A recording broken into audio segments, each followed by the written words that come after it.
बच्चों, आज की इस वीडियो में हम देखने वाले हैं adjectives in English grammar.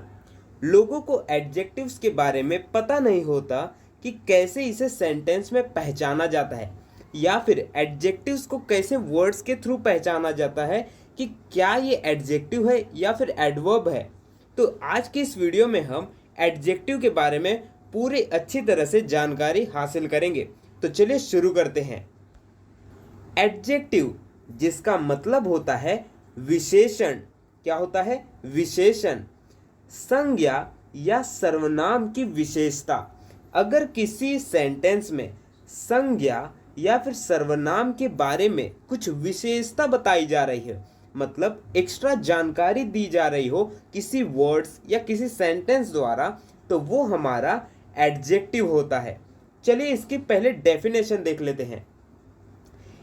Adjective की डेफिनेशन होती है, एडजेक्टिव्स आर द वर्ड्स और the group of words that show the quality of noun, pronoun और provide some additional information about them. In other words, adjective describe a noun और pronoun. Adjective ऐसे words होते हैं, group of words होते हैं जो किसकी क्वालिटी दिखाते हैं? नाउन या फिर प्रोनाउन के बारे में, संज्ञा या फिर सर्वनाम के बारे में, या फिर संज्ञा या फिर सर्वनाम के बारे में कुछ एक्स्ट्रा जानकारी दे रहा हो, तो वो हमारे जो वर्ड्स होते हैं, सेंटेंस होते हैं हमारे, वो एडजेक्टिव होते हैं। चलिए अब हम इसे एग्जाम्पल्स के थ्रू समझ लेते हैं। एडजेक्टिव, विशेषण। राम इज ब्रेव, राम बहादुर है। देखिए, राम इज ब्रेव, राम बहादुर है। राम तो है, लेकिन वो क्या है? बहादुर है। मतलब बहादुर होना राम की विशेषता है। बहादुर होना राम की विशेषता है। चूंकि राम एक संज्ञा है, राम एक संज्ञा है मतलब नाउन है, इसलिए ब्रेव एक विशेषण है। मतलब देखो, राम तो राम है, लेकिन बहादुर क्या है? उसकी विशेषता बता रहे हैं। मतलब राम राम नहीं है, वो बहादुर भी है, ऐसे हम बता रहे हैं। इसलिए ब्रेव जो हमारा है वो विशेषण है, एडजेक्टिव है। अगला है हमारा ही वॉज ब्रेव, वह बहादुर था। देखो, वह तो था, लेकिन क्या था? बहादुर था। बहादुर होना उसकी यानी ही की विशेषता है।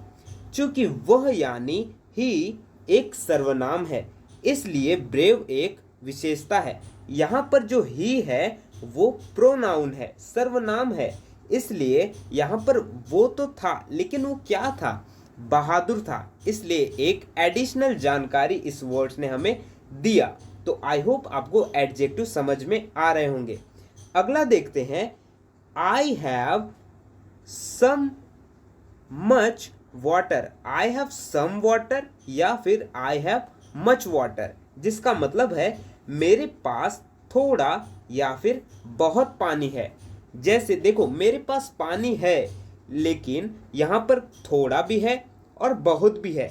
तो यहाँ जो सम और मच है वो क्या है, अभी मैं आपको बताता हूँ।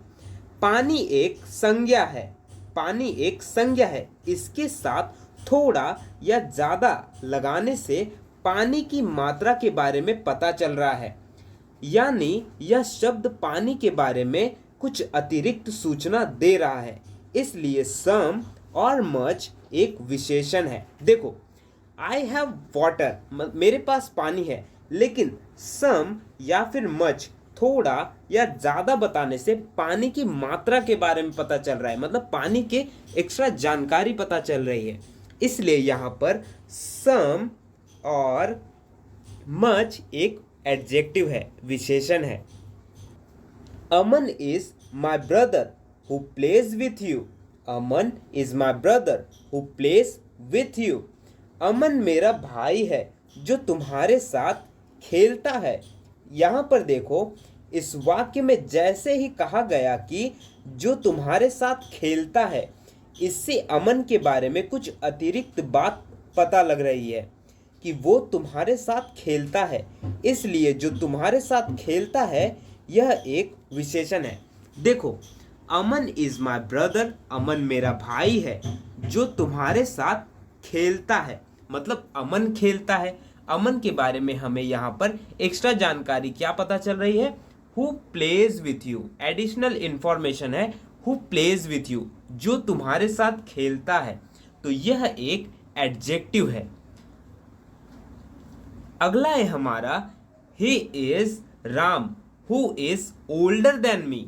He is Ram who is older than me. वो राम है जो मुझसे बड़ा है। वो राम है वो मुझसे बड़ा है, जो मुझसे बड़ा है। जब हम ये कहते हैं कि जो मुझसे बड़ा है, तो हमें राम के बारे में कुछ अतिरिक्त बात पता लगती है। इसलिए यह वाक्य जो मुझसे बड़ा है एक विशेषण उपवाक्य है। जैसे ही इज राम, राम तो राम है, ही इज राम, लेकिन इससे हमें कुछ जानकारी नहीं पता चल रही है। जानकारी किससे हमें पता चल रही है? Who is older than me, जो मुझसे बड़ा है, जो मुझसे बड़ा है। यहां पर who is older than me यह एक एडजेक्टिव है। एडिशनल इंफॉर्मेशन पता चल रही है, इसलिए यह एक एडजेक्टिव है। सो आई होप आपको एडजेक्टिव को कैसे पहचाना जाता है इस वीडियो में आपको बहुत अच्छे से समझ में आ गया होगा। आप लोगों के लिए मैंने 2 क्विज रखे हैं। She is a very nice girl, I am taller than you.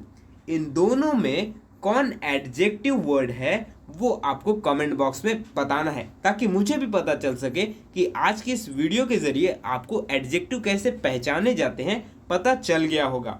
So if you want to learn and speak English fluently, so please do subscribe to my channel and watch my all videos.